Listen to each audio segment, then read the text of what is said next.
एक छोटे से शहर का नाम था स्नोलैंड, जो बर्फ से ढका हुआ था। यह शहर हमेशा बर्फबारी के कारण सफेद सा दिखाई देता था। पूरे वर्ष के अधिकांश हिस्से में बर्फ की चादर लिपटी रहती थी और ठंडी हवाएं इस शहर को एक रहस्यमय और सुनसान जगह बना देती थीं। यहाँ के लोग शांत और सहज जीवन जीते थे, लेकिन उनके बीच एक डर भी था जो हमेशा छिपा रहता था। स्नोलैंड के बाहरी हिस्से में एक घना जंगल था जिसे लोग भूतिया वन के नाम से जानते थे। ये जंगल काफी अजीब था। दिन के समय भी यहाँ का वातावरण बहुत सर्द और अजीब महसूस होता था। लोग कहते थे कि इस जंगल में एक खौफनाक प्राणी निवास करता है जो अपने लंबे हाथों और काले घने वस्त्रों के साथ अजनबी राहगीरों को लापता कर देता है। उस प्राणी का नाम था स्लेंडर मैन। स्नोलैंड के निवासी इस डर के साए में जीते थे, लेकिन किसी ने भी कभी इस प्राणी को देखा नहीं था। यह केवल एक किंवदंती था जो बुजुर्गों के मुंह से निकलती रहती थी। बच्चे खासकर इस बारे में बहुत कम जानते थे, लेकिन उनकी माताएं और दादी नानी उन्हें हमेशा इस जंगल से दूर रहने की चेतावनी देती। कहानी की शुरुआत एक बर्फीले दिन से होती है जब स्नोलैंड में बर्फबारी और तेज हवाएं चल रही थी। इस दिन एक युवक जिसका नाम अरुण था, स्नोलैंड के सबसे बाहरी इलाके में स्थित अपने छोटे से घर से बाहर निकला। वह एक साहसी लड़का था जो हमेशा नए स्थानों की खोज में रहता था। वह जंगल के पास से गुजरते हुए सुनता था कि लोग स्लेंडर मैन के बारे में बातें करते हैं। उसने इसे केवल एक कहानी माना, लेकिन उस दिन कुछ अलग था। उसे जंगल में घुसने का साहस मिला और वह बिना सोचे समझे वहां चला गया। अरुण जब जंगल में घुसा तो सबसे पहले उसे गहरी खामोशी महसूस हुई। ये खामोशी इतनी घनी थी कि उसे अपनी सांसों की आवाज भी सुनाई नहीं दे रही थी। वातावरण बहुत ही अजीब था, जैसे सब कुछ स्थिर हो। बर्फ के नीचे पांव रखते हुए वह धीरे धीरे आगे बढ़ता गया। अचानक उसने एक अजीब सी आवाज सुनी, जैसे किसी का खांसना।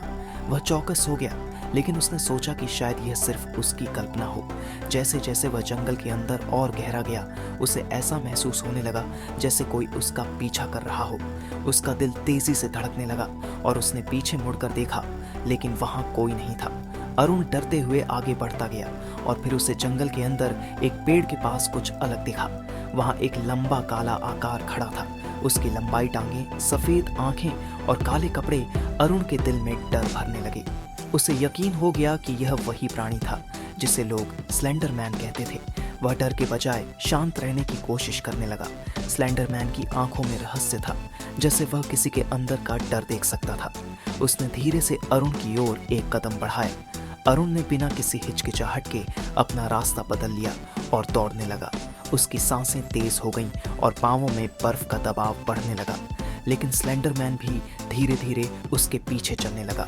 अरुण को समझ में आ गया कि भागने से वह इससे नहीं बच सकता। उसने अपने भीतर से साहस जुटाया और एक शेर की तरह मुड़कर स्लेंडर मैन की ओर देखा। वह बोला, तुम कौन हो और क्यों मुझे डराना चाहते हो? स्लेंडर मैन की आवाज नहीं थी, लेकिन उसके आसपास का वातावरण गहरा और भयावह हो गया। उसकी आंखों में कुछ था जो अरुण को और डराने लगा। फिर अचानक वह प्राणी बोल पड़ा, मैं वह हूँ जो तुमसे डरता नहीं हूँ। अरुण ने सुना कि वह प्राणी कहा करता था कि वह उन लोगों को अपने साथ ले जाता था जो कभी उसकी उपस्थिति को महसूस करते थे। वह एक अजीब शक्ति से भरा हुआ था जो डर से उत्पन्न होती थी। अरुण ने खुद से कहा कि अब डर को छोड़कर उसे सामना करना होगा। तुम मुझे नहीं डरा सकते, अरुण ने दृढ़ता से कहा। मुझे अपनी जिंदगी को वापस लेने दो। यह सुनकर स्लेंडर मैन ने अपनी लंबी टांगों से एक कदम और बढ़ाया। उसने अरुण की ओर देखा और एक लहर सी महसूस हुई, जैसे वह उसे और अधिक अपने जाल में फंसा रहा हो। लेकिन अरुण ने अपनी आंखों में जो साहस दिखाया, वह स्लेंडर मैन को कुछ पल के लिए रुकने पर मजबूर कर दिया। तुमसे डरना एक गलत बात है, अरुण ने कहा। तुम हमसे अपनी शक्ति नहीं ले सकते। मैं डर को हरा कर तुम्हें हराऊंगा। स्लेंडर मैन अचानक गायब हो गया, जैसे वह हवा में विलीन हो गया हो। अरुण को यह समझने में थोड़ा वक्त लगा कि उसने क्या किया। वह थोड़ी देर के लिए वहीं खड़ा रहा और फिर धीरे धीरे उसने जंगल से बाहर निकलने का रास्ता लिया। जब वह स्नोलैंड के बाहरी हिस्से में वापस लौटा तो उसकी आंखों में एक नई रोशनी थी।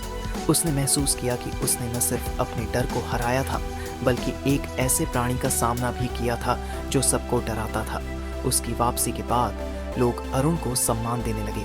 वह जानता था कि डर केवल एक मानसिक स्थिति है और अगर इंसान खुद से डरना छोड़ दे तो वह किसी भी अंधेरे से निकल सकता है। स्नोलैंड में अरुण की बहादुरी की कहानी जल्द ही फैल गई। लोग स्लेंडरमैन के नाम से डरने की बजाय उसे एक पुरानी कहानी मानने लगे और इस तरह स्नोलैंड के लोगों ने बर्फीले जंगल और उसकी रहस्यमय आवाज़ों से पार पाया, क्योंकि उन्होंने यह समझ लिया कि डर केवल तभी बड़ा होता है जब उसे बढ़ावा दिया जाए। अगर आपको ये वीडियो पसंद आया हो तो कृपया लाइक करें, अपने दोस्तों के साथ शेयर करें और हमारे चैनल को सब्सक्राइब करना न भूलें। आपके समर्थन से हमें और भी बेहतर कंटेंट बनाने की प्रेरणा मिलती है। धन्यवाद।